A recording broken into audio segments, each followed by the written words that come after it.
Exam नज़दीक है, बच्चों ने कहा कि टेस्ट मेजरमेंट आपका पहले से बना हुआ था, लेकिन एक वन शॉट में बना दीजिए दोबारा, इजी थोड़ा और थोड़ा सा इजी करते हुए। तो देखिए, सबसे पहले टेस्ट मेजरमेंट पूछ देता है कभी कभी कि टेस्ट क्या है, मेजरमेंट क्या है।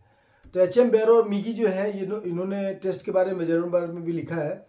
तो test is a tool to elicit response. जैसे आप किसी कुछ पूछ रहे हैं, कुछ भी करा रहे हैं, तो एक रिस्पॉन्स लेने का एक माध्यम है टेस्ट। और मेजरमेंट क्या है? तो measurement to keep the things in quantitative data. अब जिसने टेस्ट आपने लिया तो उसको मेजर कैसे करते हैं? क्वांटिटिव डाटा में डाल के कंपेयर करते हुए। जैसे अभी आपका बोर्ड एग्जाम हो रहा है, तो बोर्ड एग्जाम एक टेस्ट है। टेस्ट एक टूल है जिसके हिसाब से आपको पता चलेगा कितना पढ़ा आपने, आप कैसा लिखते हैं, आपका MCQ कैसा होता है, आपका डिस्क्रिप्टिव क्वेश्चन का लिखने का ढंग कैसा है। ये सब के अनुसार इस टूल के हिसाब से मेजरमेंट क्या होगा?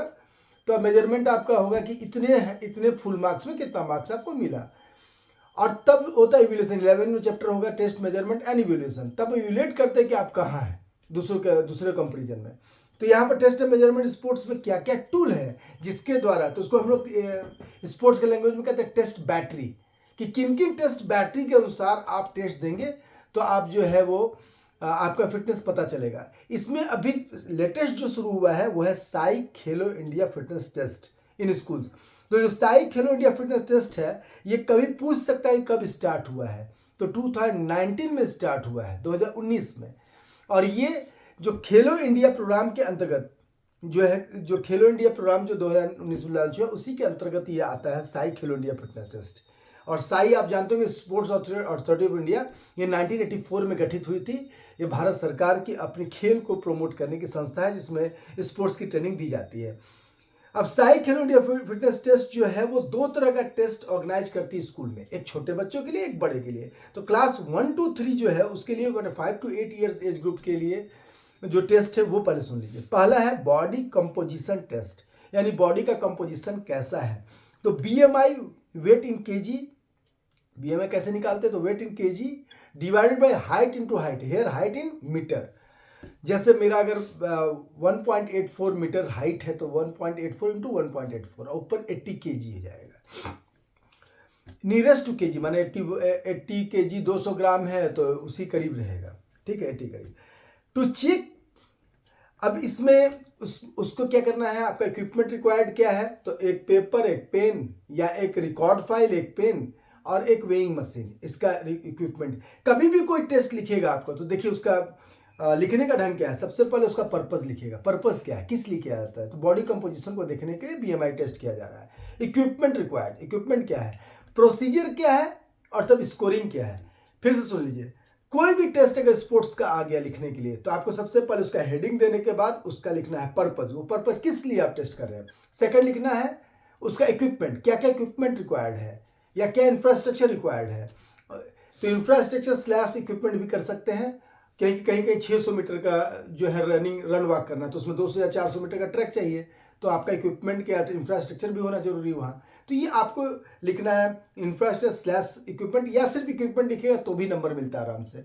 तो आप इक्विपमेंट लिखिए। तो यहाँ पे इक्विपमेंट क्या है, एक रिकॉर्ड फाइल या एक रिकॉर्ड रजिस्टर, एक पेन और एक आपका वेइंग मशीन, बस इतना ही है। तो ये लिखने के बाद आप बताइएगा। यहाँ पर एक चीज़ मैंने क्लियर कर दिया क्योंकि एक जगह मैंने कहीं देखा था कि ये BMI का जो है पहले नाम क्या था और BMI जो है किसने इंट्रोड्यूस किया, ये भी जब पूछ दिया था, क्योंकि एप्लीकेशनल नॉलेज में कभी कोई डाल देता है।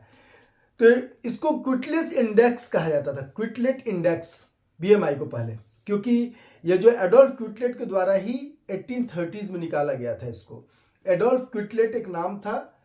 ऐसे ही जिससे मैं ये सब बता रहा हूँ, कुछ कुछ किताब से बाहर की भी चीज़ें हैं, तो जो भी इसमें बता रहा हूँ वो सारा मैं PDF में लिंक डाल दूंगा इसका डिस्क्रिप्शन में, तो आप इसको देख सकते हैं।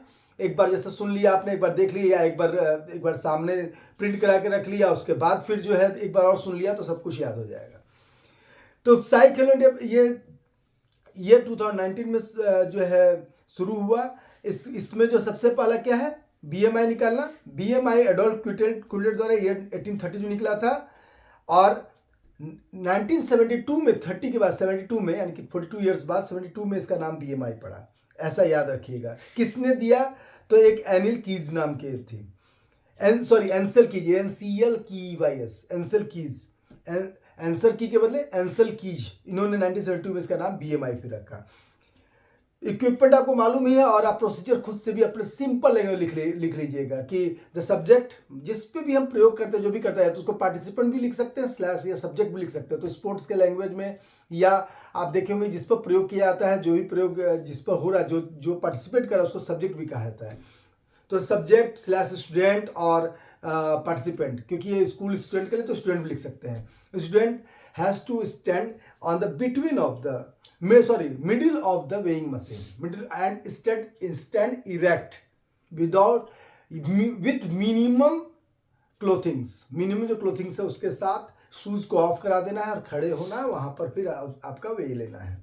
ठीक है, आपको इसको सिंपल जैसे मैं हमेशा बच्चों को बोलता हूं कि जो भी प्रोसेस आपको 2-4 सेंटेंस लाइन से मन में समझ में आ रहा सेंटेंस फॉर्म करे, उसको 1 2 3 करके लिखे, ताकि चेक करने वाले को भी नजर आ जाए कि पहले तो उसको मिनिमम क्लोथ के साथ खड़ा होना है, फिर वेइंग मशीन पे चढ़ना है बेयर फुटेड, खाली पैर, और centre middle of the weighing machine में खड़ा होना। तो एक line. Now write down the weighing data, जो डेटा मिल रहा है वेइंग मशीन से, data given by weighing machine से जो डेटा मिल रहा है वो वहां पर पुट करना है। तो ये दो तीन चार सेंटेंस में उसको डाल देना है। सेकंड इसमें होता है flamingo balance test. Flamingo balance किसके लिए हो रहा है? अभी 5 to 8 ईयर्स के लिए। फ्लेमिंगो बैलेंस टेस्ट इसमें है टू चेक स्टैटिक बैलेंस, खड़े खड़े कितना आप बैलेंस एक पैर पे कर पाते हैं। इसके लिए इक्विपमेंट क्या क्या है? तो 5 सेंटीमीटर वाइड और 50 सेंटीमीटर लंबा, अगर कोई स्टेशन मिल पाता तो ठीक, नहीं तो आपको प्लेन जमीन पर वो चूना जैसा कर देना है। 5 सेंटीमीटर वाइड और 50 सेंटीमीटर लंबा। अब उस पर आराम से खड़ा होना है। देखिए, प्रोसीजर लिखना है, स्कोरिंग लिखना है। इक्विपमेंट का non slippery surface, stopwatch, एक line beam of 5 centimetre width and 50 centimetre length, और हर किसी में रिकॉर्ड पेन और रिकॉर्ड फाइल और पेन, या रिकॉर्ड रजिस्टर और पेन, या पेपर और पेन भी लिखेगा तो भी चलेगा, पेपर और पेन, जिसमें आप लिख सके कि क्या किया, पेपर एंड पेन। ये प्रोसीजर क्या है? Stand on line of beam on the preferred leg, कोई भी एक लेग जो आपको प्रेफर्ड है, लेफ्ट या राइट। बहुत जगह दोनों पैर से कराया जाता है कि दोनों पैर का बैलेंस देखने के लिए, लेकिन बेसिकली किसी भी एक पैर से इसको किया जा सकता है। Stand on the line slash beam on the preferred leg, free leg should be bent at the knee. आप अपने सेंटेंस में, मैंने अपने सेंटेंस में, किताब से नहीं, अपने सेंटेंस में मैंने इसको डाला है, तो आप अपने सेंटेंस डाल सकते हैं कि जो फ्री लेग है, जो एक आपका प्रेफर्ड लेग हो तो खड़ा हुआ, जो फ्री लेग है उसको नी के पास से बेंड करना है और पीछे के उसको हिप के पास ले जाना है। जो उसका हिल पार्ट रहेगा वो हिप की तरफ रहेगा मुड़ा हुआ। अब उसको पकड़ना है एक हाथ से। शुरू में बैलेंस के लिए if it is required the subject can take help by the coach और ट्रेनर, और जो भी ये टेस्ट टेकर, जो भी टेस्ट ले रहा है उससे हेल्प ले सकता है शुरू में। और बाद में आपको जैसे ही हाथ हटाइएगा और बैलेंस शुरू होगा तो टाइम शुरू होगा, स्टार्ट, तो आपको टाइम शुरू हो जाएगा। इसमें करना क्या है, ऐसा मैं पढ़ दे रहा हूं ताकि अगर आपको लगे कि ये सेंटेंस अच्छा है तो आपके दिमाग में आ जाए। Free legs should be bent at the knee and should be hold close your buttocks. Now count the number of falls in 60 second. 60 second में कितना बार आपको हाथ हटा पीछे से, कितना बार लड़खड़ा है, कितना बार वो जो सेंटर लाइन है, लाइन से इधर उधर चल गए, क्योंकि पतला सा लाइन है, 5 सेंटीमीटर लाइन है, उस पर खड़े आप तो इधर उधर चल गए। अगर 30 सेकंड के अंदर ही, माने आप 2-2 सेकंड में बैलेंस नहीं कर पा रहे, 30 सेकंड के अंदर ही अगर 15 बार से ज़्यादा आपका डिसबैलेंस हो रहे हो, गिर रहे हैं, तो टेस्ट टर्मिनेट हो जाएगा। ऐसा आगे लिखा होगा, if there are more than 15 falls in first 30 seconds the test will be terminated. मतलब आप इस टेस्ट के लायक नहीं है। स्कोरिंग कैसे होगी? Number of falls in 60 second. 60 second में कितना बार, अगर एक भी बार नहीं गिरे तो आपका बेस्ट है। मान 4 लोग दे रहे हैं, चारों 60 सेकंड में एक ही बार नहीं गिर रहे हैं, तो सबका बैलेंस बहुत अच्छा है, ऑप्टिमल है, और सभी को बराबर मार्क्स दिए जाएंगे। लेकिन जितने बार गिरते हैं, तो जितना ज़्यादा बार गिरते हैं उतना आपका माइनस मार्किंग है। यहाँ प्लेट, एक थर्ड है प्लेट टेपिंग टेस्ट, छोटे बच्चों के लिए, ये 5 to 8 ईयर्स के लिए। Plate tapping test to measure speed and coordination, body में स्पीड कितना, कोऑर्डिनेशन कितना है। इसमें इक्विपमेंट क्या है? Table adjustable height. कोई बच्चा 5-8 साल में थोड़ा लंबा हो जाता है, कोई छोटा रह जाता है, तो टेबल का एडजस्टेबल हाइट होना चाहिए। अगर टेबल हाइट एडजस्ट नहीं हो सकता तो बच्चों को नीचे को सपोर्ट देकर थोड़ा ऊंचा किया जाए। कम से कम वेस्ट एरिया जो उनका होता है वहां तक का टेबल होना चाहिए, ताकि सामने वो हाथ को चेंज कर सके। अब प्लेट टेपिंग टेस्ट कैसे होता है, मैं थोड़ा सा एक चित्र दिखा देता हूँ। जैसे ये जैसे हाइट नापने का होगा तो स्पीडोमीटर, ठीक है, क्योंकि BMI निकालना है तो आपको दोनों चीज़ चाहिए ना, वेट भी चाहिए, हाइट भी चाहिए।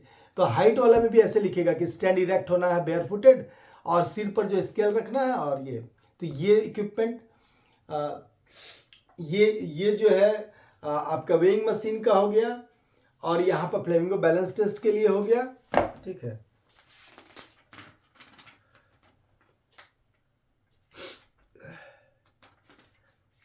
ये सॉरी, इसको ना स्टेडियोमीटर कहते हैं, स्टेडियोमीटर। तो ये स्टेडियोमीटर हो गया, ये वेइंग मशीन हो गया। तो ये दो चीज़ रिक्वायरमेंट में, मैंने शायद रिक्वायरमेंट स्टेडियोमीटर छोड़ दिया है या पढ़ना भूल गया हूँ। तो स्टेडियोमीटर चाहिए हाइट नापने के लिए और वेट नापने के लिए, ताकि दोनों का नापेगा तभी BMI निकलेगा ठीक से।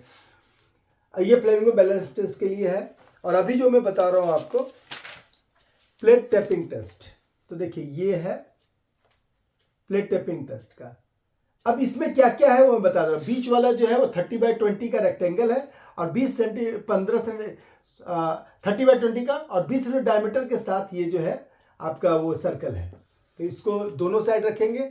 कैसे रखेंगे, तो सेंटर में रखे, उसके दोनों साइड का गैप बनाए। कितना गैप होना चाहिए, तो इसका जो सेंटर है, रेक्टेंगल सेंटर है, और जो प्लेट का सेंटर होगा, राउंड प्लेट का, सर्कल प्लेट का सेंटर होगा, वो दोनों के बीच 60 सेंटीमीटर का गैप सेंटर टू सेंटर होगा।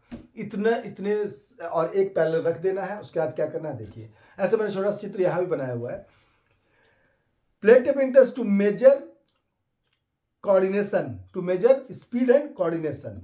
अब इक्विपमेंट, टेबल एडजस्टेबल चाहिए, एडजस्टेबल हाइट का, 2 येलो डिस्क चाहिए, जो साइड वाला गोल है ना, येलो डिस्क है, ऑफ 20 सेंटीमीटर डायमीटर, उसका डायमीटर 20 सेंटीमीटर, जैसा मैंने अभी बताया आपको। And A rectangular shape plate, या डिस्क भी कर सकते, कहीं प्लेट लिखा है कहीं डिस्क लिखा है, 30x20। एक स्टॉप वॉच चाहिए आपको, एक पेपर और पेन चाहिए ताकि रिकॉर्ड कर सके। प्रोसीजर क्या है, keep the table according to the height of the participant और student. Rectangular and both side circle, या rectangular and both side circle plates या circle disc should be kept on table with distance of 60 centimeter apart from the center of the rectangular plate and the center of the circle plate। यानी centre of rectangular plate और centre of दोनों जो plate है उसका centre 60 centimetre दूरी पे होगा, उतना दूरी पे रख लेना है। तो अपने आप इतनी दूरी पे आ जाता है, लगभग इतनी दूरी। जैसे मैं अगर यहाँ हाथ कर रहा हूँ तो इतनी दूरी पर होता है। एक बार देखिए तो मेरा हाथ दिख रहा है क्या, यहाँ पर ये हाथ दिख रहा है यहाँ। जैसे इसमें टेस्ट क्या होता है, रेक्टेंगुलर वाले पे एक हाथ रखते हैं, जो हाथ जिससे प्रैक्टिस करना है आपको उसके दोनों ओर मारते हैं, तो जो उसका सर्कल है उस सर्कल से बाहर भी नहीं जाना चाहिए, दोनों ओर टेपिंग जाना चाहिए। कितना फास्ट आप कर पाते हो, कितना परफेक्टली कर पाते हो, उसी को मेजर किया जाता है। ओके, धन्यवाद। तो नेक्स्ट आपका है, अब इसको लैंग्वेज क्या लिखना है वो देख लीजिए। Keep the 60 apart from the rectangle. The non-preferred hand is placed on the rectangle. जो non-preferred, जो जिससे आपको नहीं करना है, जैसे मान लीजिए इससे हमको नहीं करना है तो इसको सेंटर पर रख दे रेक्टेंगल पर। The non-preferred hand should be placed in the rectangle disc. The participant moves the preferred hand back and forth between the disc. इस पर। तो एक बार जब दोनों पे करते तो 1 रिपीटेशन काउंट होता है। Prefer hand back and forth between the disc as quickly as possible. This action is repeated for 25 full circle, यानी 50 टैप्स। इधर दोनों और किए तो 25 हुआ टैप, और टैप हुआ 50 और रिपीटेशन हो गया 25। और इसको करने में जितना टाइम लगा तो स्कोरिंग लिखेगा, the time taken to complete 25 cycle is recorded. ये जितना कम होगा उतना स्पीड और कोऑर्डिनेशन होगा ज़्यादा है। लेकिन इसमें अगर आपका जो सर्कल है दोनों ओर, सर्कल प्लेट, सर्कुलर जो डिस्क है, सर्कुलर जो प्लेट है, इससे अगर हाथ बाहर चल जा रहा है तो फिर उसको काउंट नहीं किया जाएगा। तो परफेक्ट जो होगा वही काउंट किया जाएगा जो 25 टाइम किया आपने। टेस्ट बैटरी, अब देखिए ये 3 चीज फिर से देख लीजिए। पहला जो है छोटे बच्चों के लिए 3 चीज है, बॉडी कंपोजिशन है, BMI है, प्लेट टैपिंग टेस्ट है, फ्लेमिंगो बैलेंस टेस्ट है, ये 3 है।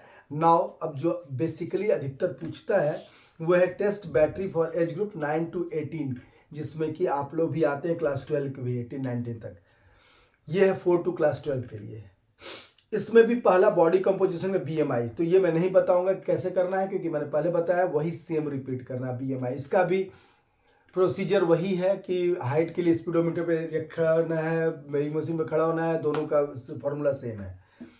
अब सेकंड है for abdominal muscular strength and endurance. Abdominal muscle के स्ट्रेंथ और एंड्योरेंस के लिए क्या है, तो या तो पहले टेस्ट लिखिएगा, मेरे समझ से पहले टेस्ट का नाम लिखिएगा, फिर लिखिएगा कि किस लिए हो रहा है, उसको पर्पस करके लिखिएगा।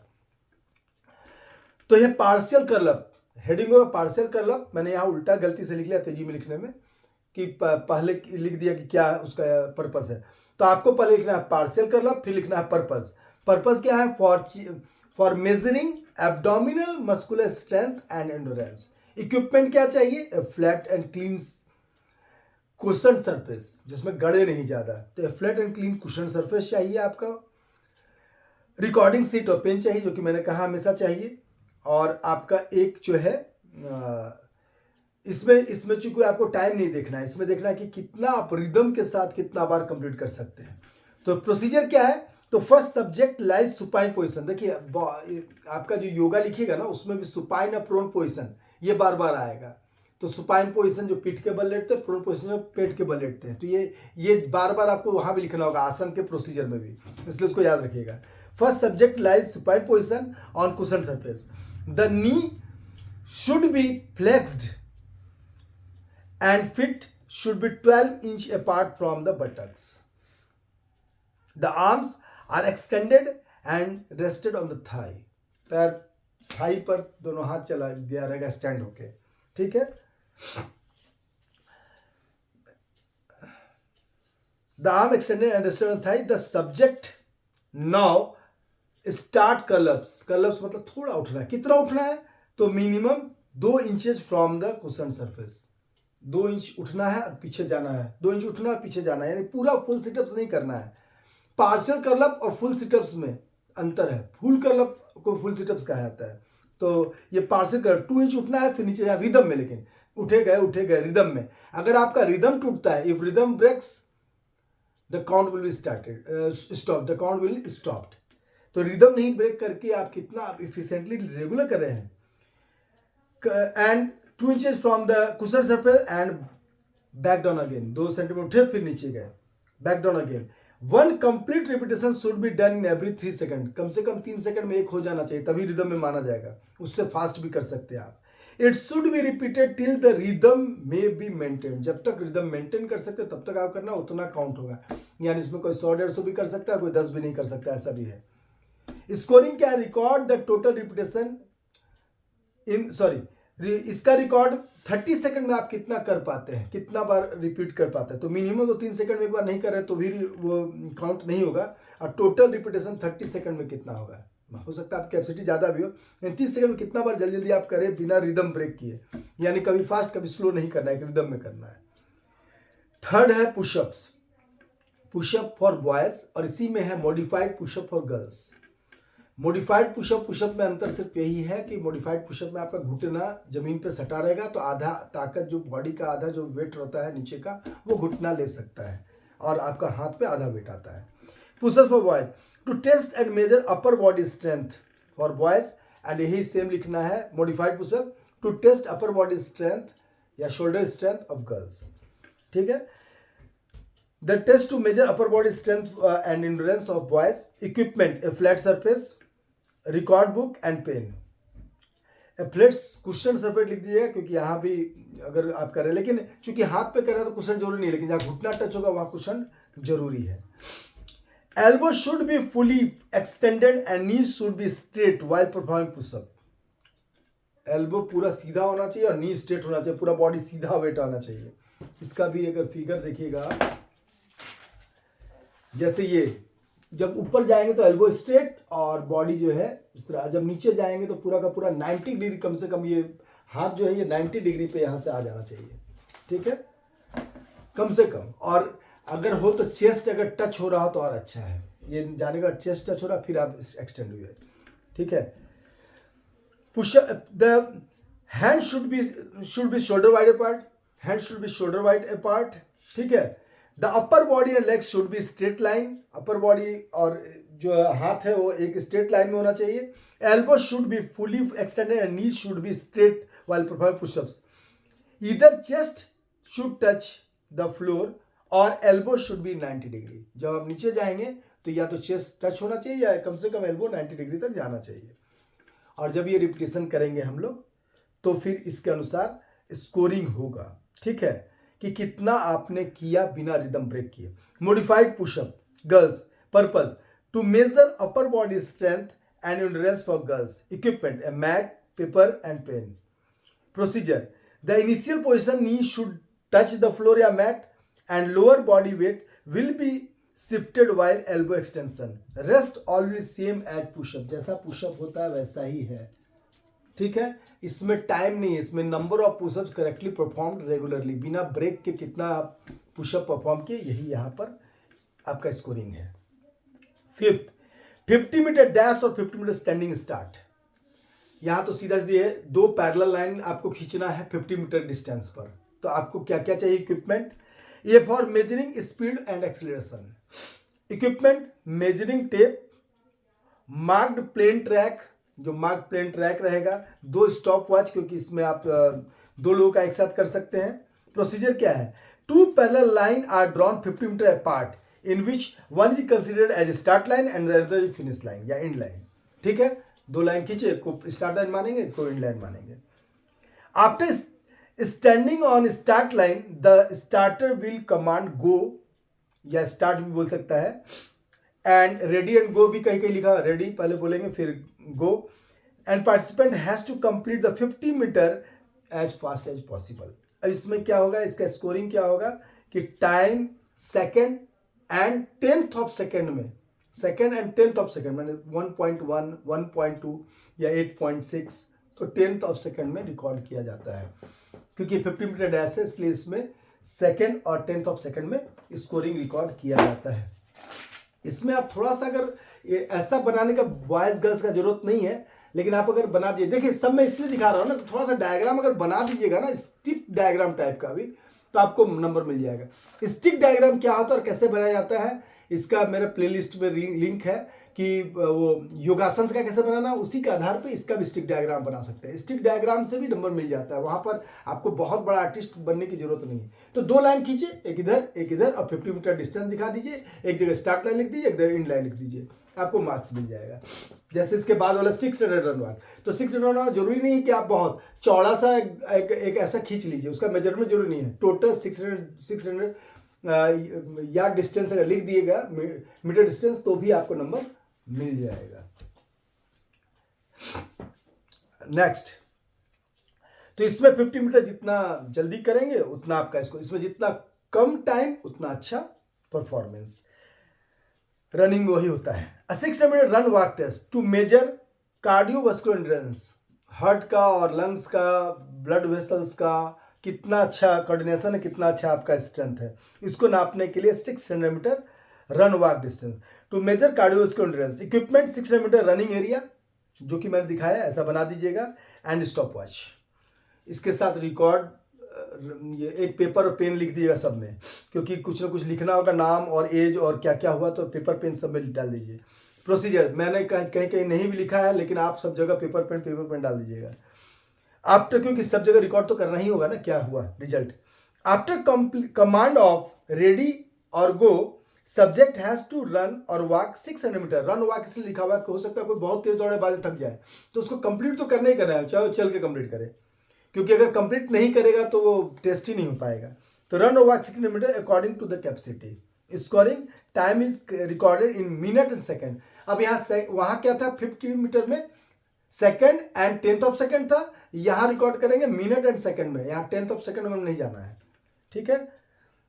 सीट एंड रीच टेस्ट, ये बहुत जगह पहले ऑफर हम लोग का था टेस्ट, जो हटा दिया सिलेबस में, तो उसमें भी सीट एंड रीच टेस्ट था। तो सीट एंड रीच टेस्ट जो है लोअर बैक फ्लेक्सिबिलिटी को नापने के लिए या लोअर वेस्ट फ्लेक्सिबिलिटी को नापने के लिए बहुत अच्छा साधन है। ये बाय वेल्स एंड डीलन्स ने 1952 में निकाला था, वेल्स एंड डीलन्स ने, इसलिए बहुत सारे जगहों पर सीट एंड रीच टेस्ट को फ्लेक्सिबिलिटी के लिए अच्छा मेजर करने के लिए नापा जाता है।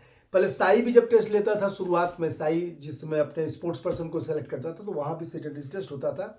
एक स्टैंडिंग ब्रॉड जंप, ये भी टेस्ट बहुत जगह होता है, लेकिन अभी आपके सिलेबस में ये नहीं।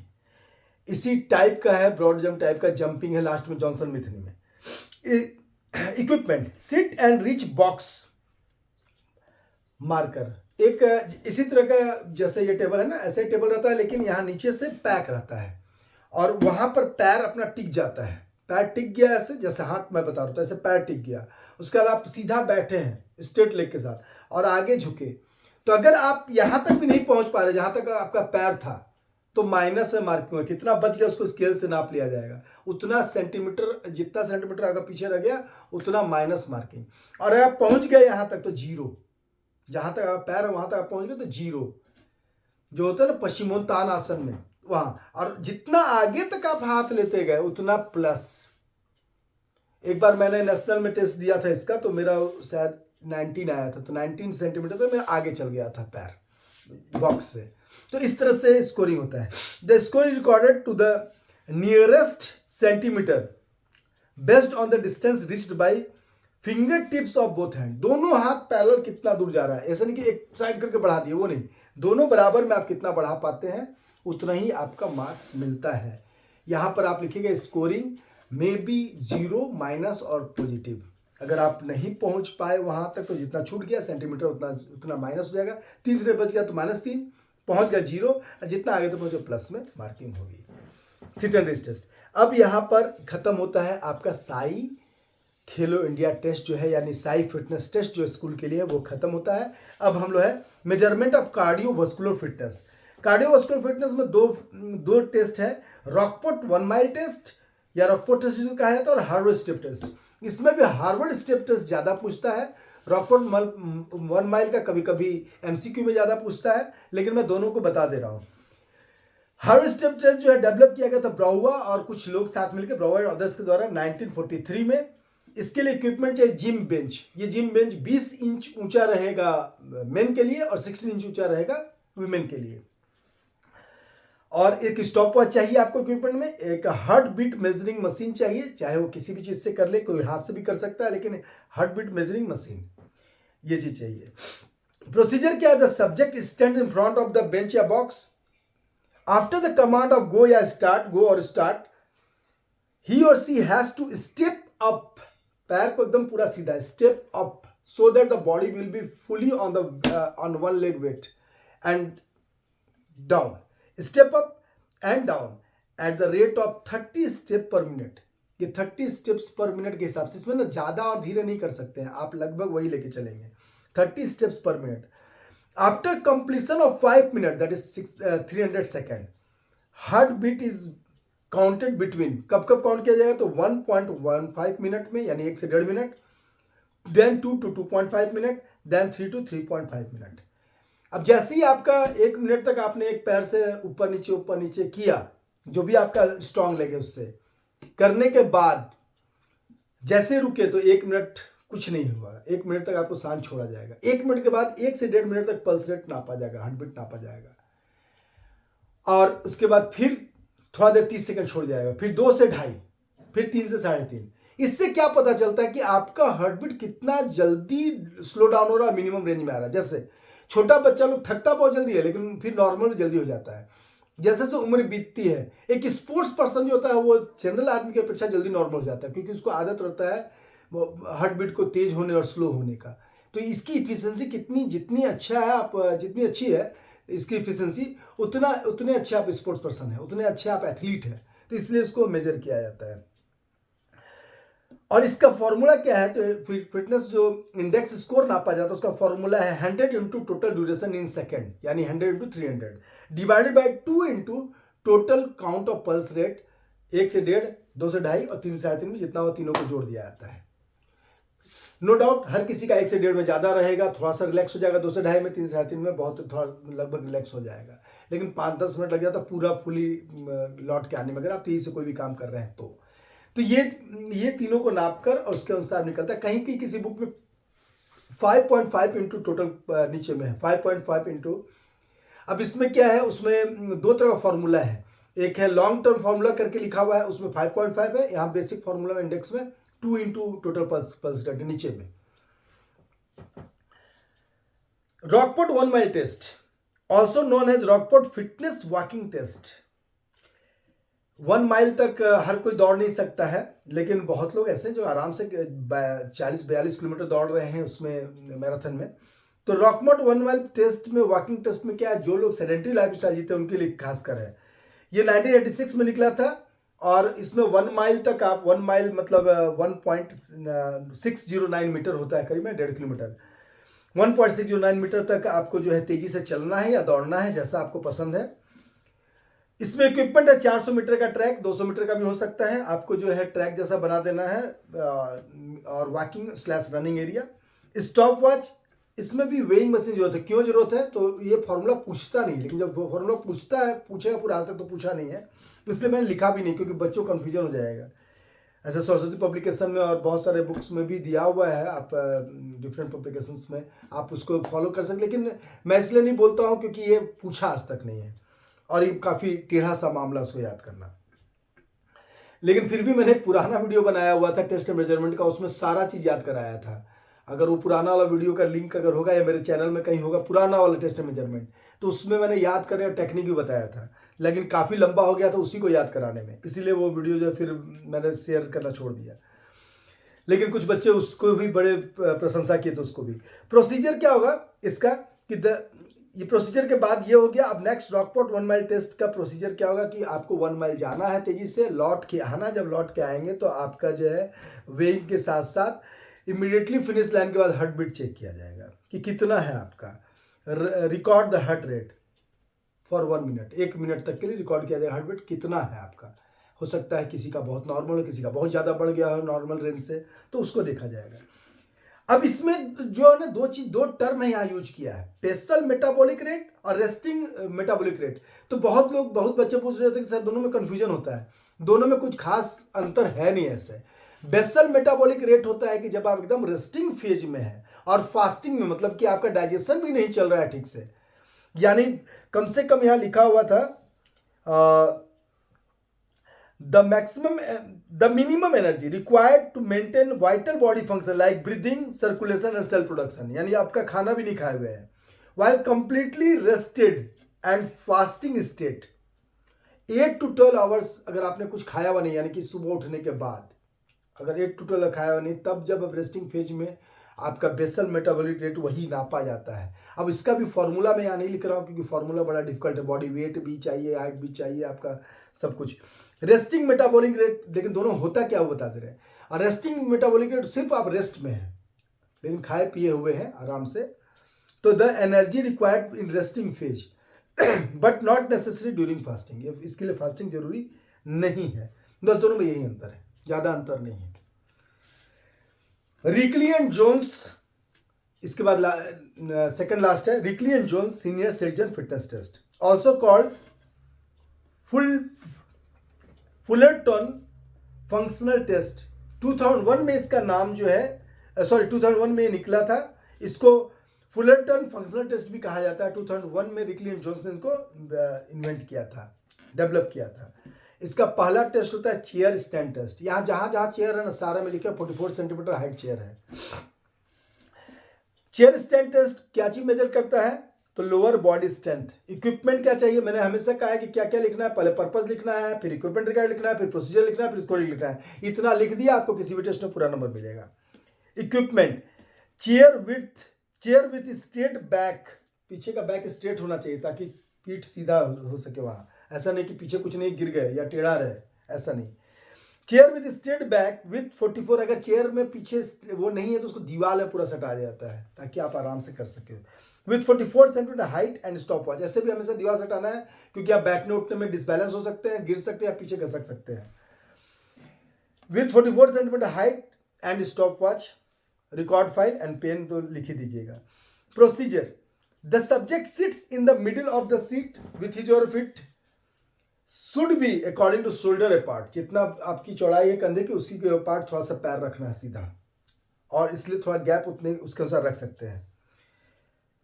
And feet should be flat on the floor पे सीधा पैर एकदम रखना है। The arms should be crossed at the wrist and held near the chest, हाथ ऐसे वैसे मदद नहीं लेना है, यहां हाथ रखना है, close to the chest. The subject has to stand up completely and sit down completely after start command. जैसे स्टार्ट कमांड दिया जाएगा पूरा बैठना है, पूरा सीधा उठना है। This is repeated for 30 second. 30 second में कितना बार टोटल आप खड़े हुए, टोटल बैठे, उसको रिकॉर्ड किया जाता है। The total number of complete chair stand completed full repetition को काउंट किया जाता है। ठीक है। आर्म कर्ल टेस्ट, जैसे अब आपके मन में आ रहा हो कि क्या है, तो ये तो स्टेप वाला जो है वो बताया था जो मैंने, और ये है पोजीशन जो जिस तरह से खड़ा और बैठना है। ठीक है। अब arm curl test, second test हो गया arm curl test. Arm curl test का पर्पस क्या है, तो इसका टेस्ट का है कि ये आर्म स्ट्रेंथ को नापना। ठीक है। अपर बॉडी स्ट्रेंथ लिखा रहेगा तो भी चलेगा। तो to measure upper body strength और बाइसेप्स स्ट्रेंथ, ठीक है, और hand strength, hand muscle strength and shoulder strength. Equipment यानी अपर बॉडी लिखिएगा, ज़्यादा बेहतर रहेगा। तो the purpose of test is to assess upper body strength. Equipment 5 pound का एक डंबल रहेगा विमेन के लिए और 8 पाउंड का रहेगा मेन के लिए, ये इक्विपमेंट में डालिएगा। ए चेयर विदाउट आर्म, इसमें आर्म नहीं होना चाहिए चेयर पे क्योंकि यहाँ टकरा जाएगा। A chair without arms and A stop watch. फिर मैं कह रहा हूँ कि अपने ओर से डाल दीजिएगा एक record file and a pen, इस सब में अपने ओर से डाल दीजिए। Procedure, count the total number of arm curls that are complete 30 seconds. इसमें पूरा हाथ खुलना चाहिए, the hand should be straight fully and then at least 90 degree तो आना ही चाहिए यहाँ पर। ठीक है। Score is total number arm curl perform within 30 second. इसमें भी 30 सेकंड में कितना बार पूरा खुला, कितना बार पूरा आया। जैसे एक बार पूरा खुला, एक बार आया, तब फिर 1 हुआ, फिर पूरा खुला, पूरा आया तो 1। When the arm will be straight and bend that is called 1 repetition. ऐसे 30 सेकंड में कितना रिपीटेशन हुआ। Chair seat and reach test, तीसरा टेस्ट। Purpose to access the lower body flexibility, जो कि अभी जैसे अभी मैंने बताया सेम उसी तरह प्रोसेस में भी है कि एक, लेकिन यहाँ पर चेयर पे करना है, नीचे की ओर जाना, झुकना है चेयर पे। अब इसके लिए भी अगर चित्र दिखा दूं तो आपको और अच्छा समझ में आ जाएगा। आर्म कर्ल का भी चित्र देख लीजिए एक बार, जिसका बुक है वो तो उनके पास है ही। सीट नीचे देखिए, एक पैर मुड़ा रहेगा, एक पैर जो है खुला रहेगा सीधा, और चेयर के किनारे थोड़ा होकर बैठना है। लेकिन फिर चेयर यहाँ चित्र में नहीं, लेकिन दीवार से टिका होना चाहिए ताकि चेयर पीछे खसक न जाए।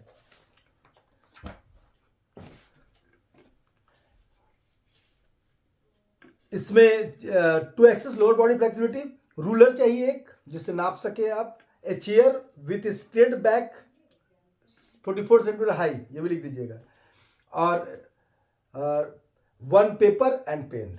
Procedure, the participant sit on the edge of the chair, जैसे मैंने किनारे, edge of the chair.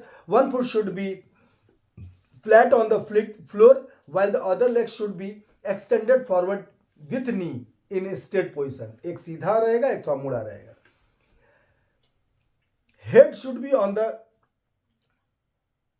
heels should be on the floor and ankle should be bent at 90 degree। Ankle जो है 90 डिग्री पे मुड़ा रहेगा। Place one hand on the top of the other tips of the middle finger and the same। देखिए आप अपने language में लिखिएगा कि ये एज में बैठना है, one leg should be straight, the other will be 90 degree bent with the knee and the one hand should be on the thigh। Now try to back down अपने लैंग्वेज में। जैसे आपने एक चित्र देखा उसको अपने लैंग्वेज में लिखिएगा, नंबर मिल जाएगा 1 2 3 4 करके। जैसा मैंने लिखा हुआ है यहाँ पर, ये 1 2 3 4 करके नहीं लिखा, मैंने तो ऐसे बताने के लिए लिख लिया है। ठीक है। लेकिन फिर भी क्या क्या देख लीजिए। Back straight, head up, never stretch too much, बहुत ज्यादा स्ट्रेच नहीं करना है और जर्क नहीं। There should be no any jerky movement, क्योंकि आप 60 साल से ऊपर का।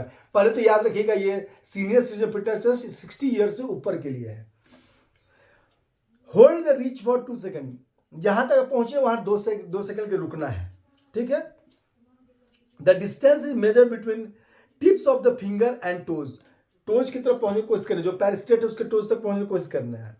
If the finger tips touch the toe that is zero, जैसा कि मैंने बताया था। और जितना अगर बच जाएगा वो माइनस में आएगा, और आगे तक हाथ चल गया तो प्लस में आएगा।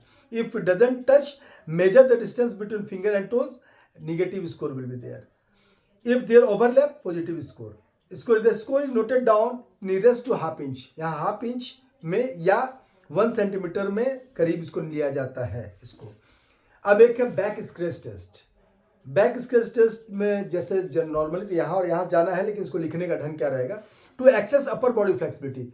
ये था लोअर बॉडी फ्लेक्सिबिलिटी, जो sit and reach, chair sit and reach है, ये लोअर बॉडी फ्लेक्सिबिलिटी, क्योंकि नीचे की ओर झुक रहे कमर के फ्लेक्सिबिलिटी के लिए। यहाँ अपर बॉडी फ्लेक्सिबिलिटी के लिए back scratch test. Procedure, the test is perform in a standing position. अब यहाँ खड़ा होकर करना है, अधिकतर कुर्सी बैठ के था, खड़ा होकर करना है, standing position. Keep one hand behind the head and lower it over the shoulder. एक ऊपर लेगा और ओवर द शोल्डर जितना जा सकता है। सेकंड को बैक में लेगा, ऊपर जितना जा सकता है।